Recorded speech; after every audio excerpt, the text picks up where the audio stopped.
Anden del af det her eksempel på anvendelse af lineær programmering.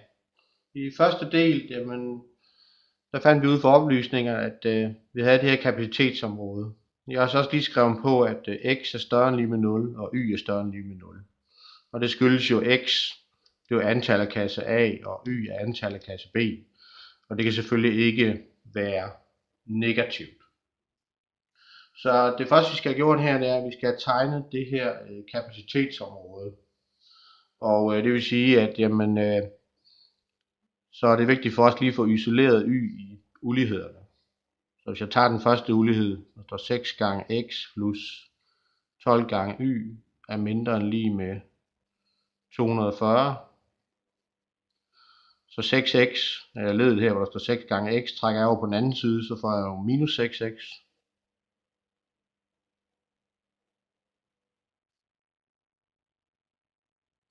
Og så kan I se, at jeg for at få y til at stå alene, så dividerer jeg med 12 på begge sider. Dividerer jeg med 12 på venstre siden, så får jeg bare y. Og minus 6x divideret med 12, det må jo blive en minus en halv x. Og 240 divideret med 12, det giver 20. Det samme gør jeg med den anden ulighed. Jeg har 3 gange x plus 2 gange y er mindre end lige med 60. Og det her led trækker over på den anden side. Jeg kan også sige, at jeg trækker bare 3x fra på begge sider. Så får jeg 2y tilbage på venstre siden, og så får jeg altså minus 3x plus 60 på højre side. Og så halverer jeg vægten på begge sider, ikke? Så får jeg y er mindre end lige med minus 1,5x plus 30. Og nu kan jeg så se, om det her det er jo halvplaner, ikke? Det her det danner en halvplan, altså mængden af de punkter x, y, som går den her ulighed sand, er en halvplan, og det samme hernede. Så lad os prøve at tegne det her kapacitetsområde.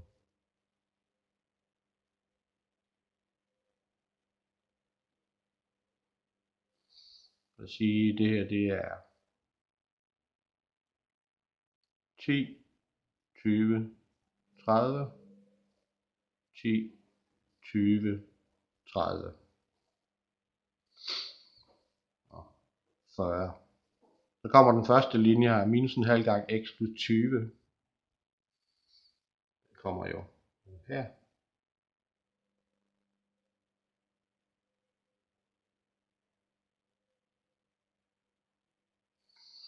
Og den anden, det er minus halvanden x plus 30, kommer her.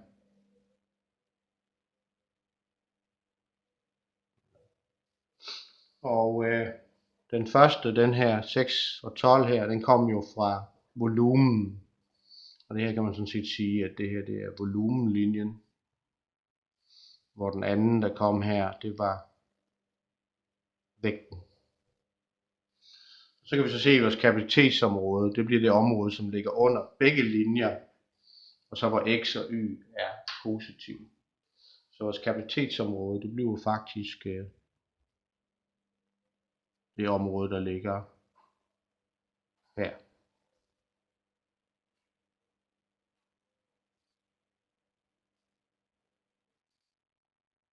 Det er vores kapacitetsområde.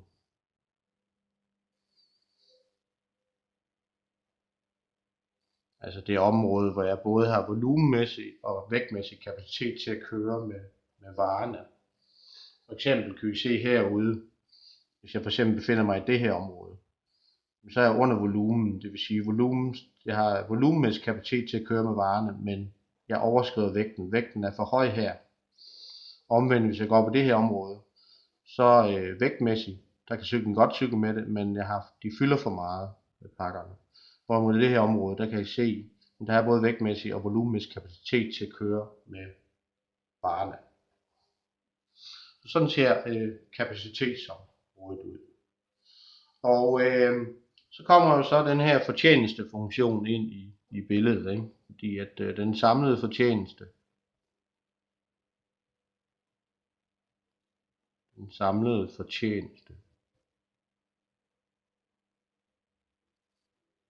Så hvis jeg cykler med x stykker kasse A og y stykker kasse B, så er den samlede fortjeneste.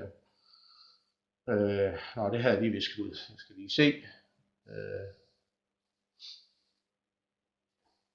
Det var 6, vi skal ud som funktion. Det var 6 gange x plus 5 gange y. Jeg skal lige se.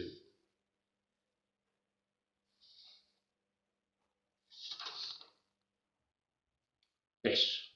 Når jeg siger den samlede fortjeneste, 6 gange x plus 5 gange y. Altså hvis jeg kører med x stykke A og y stykke B, så er den samlede fortjeneste 6 gange x plus 5 gange y. Så opgaven er nu at finde ud af, jamen, hvad er maksimum af f over det her kapacitetsområde. Og der ved vi jo, så orienterer vi os ved at lægge de her niveaulinjer ind. Så lad os sige, at jeg for eksempel vil finde, hvad er forskriften for niveaulinje 0. Så er niveauet jo 0, og husk på funktionsværdien, det er det der er niveauet. Så det her det svarer til at løse ligningen f af x, y er lige med 0. Og det vil sige 6 gange x plus 5 gange y er lige med 0. Og så isolerer jeg y. Hvis jeg trækker 6x fra begge sider, så står der 5 gange y er lige med minus 6x. Og så dividerer jeg med 5 på x side, så får jeg minus 6 femtedele gange x. Så niveaulinjen 0 her, eller ender 0, har forskriften y er lige minus 6 femtedele x. Og den kan jeg så tegne ind her, ikke? Det er jo en ret linje, den går igennem her i 0,0. Og minus 6 femtedele, det vil sige, at hver gang jeg går 5 hen, så går jeg 5 hen, så går jeg 6 ned. Hvis jeg har haft et kvadreret stykke papir, så vil se, at det er sådan cirka noget lignende sådan her. Lineær programmering, det er rigtig, rigtig godt at gøre på, hvis man har et kvadreret stykke papir. Og det her er niveaulinje N0. Og så er det selvfølgelig klart, at der både, det tal, der står her, det tal her, der står her, er positive. Så betyder det jo, at niveauet vokser den her vej. Ikke? Altså fortjenesten bliver selvfølgelig større, jo flere varer jeg kører med. Ikke? Det her, det er jo x, ikke? Det er jo antal kasse A, og y her, det er jo antal kasse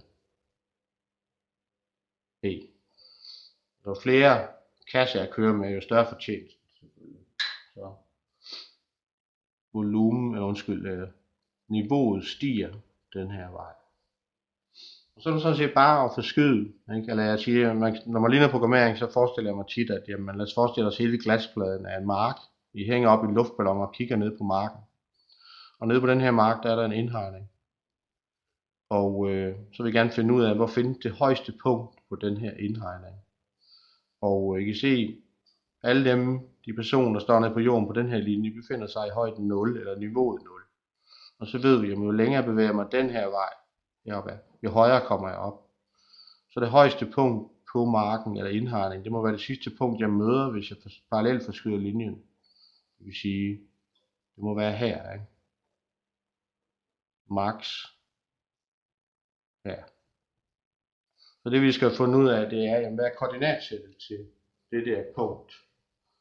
Og hvis man har tegnet i et kvadreret stykke papir, så vil man bare kunne aflæse det her punkt. Men man kan selvfølgelig også beregne det, ikke? Fordi at den linje, der kom her, eller den første her, volumenlinjen, den her linje der, bare kigger på selve linjen, den har jo forskriften y er lige med minus en halv x plus 20, og den der kom der, den havde jo forskriften y er lige med minus halvanden x plus 30.